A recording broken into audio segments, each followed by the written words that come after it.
জন্মদিন আসার আগেই জন্মদিনের গিফট পেয়ে যাওয়াটা খুবই আনন্দের বলো, সেরকমই এইটাও আমার কাছে খুব আনন্দের ছিল। কাকিমা আমার অ্যাডভান্স জন্মদিন গিফট দিয়ে দিয়েছে একটা 2 পিসের সেট।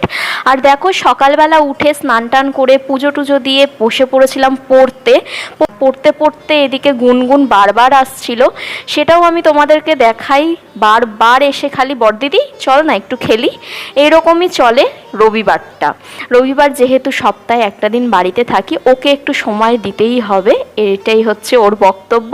তারপর দুপুরবেলা খেতে বসে পড়লাম, কাকিমা খেতে দিয়ে দিয়েছিল। আর মাছের মাথা দিয়ে চচ্চড়ি, পাতলা মাছের ঝোল, শাক ভাজা দিয়ে আজকে লাঞ্চটা কমপ্লিট করলাম।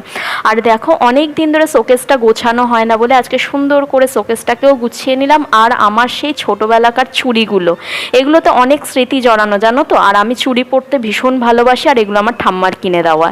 এরকমই ছোট ছোট মিনি ব্লগ দেখার জন্য আমার চ্যানেলটাকে অবশ্যই সাবস্ক্রাইব করে নিও।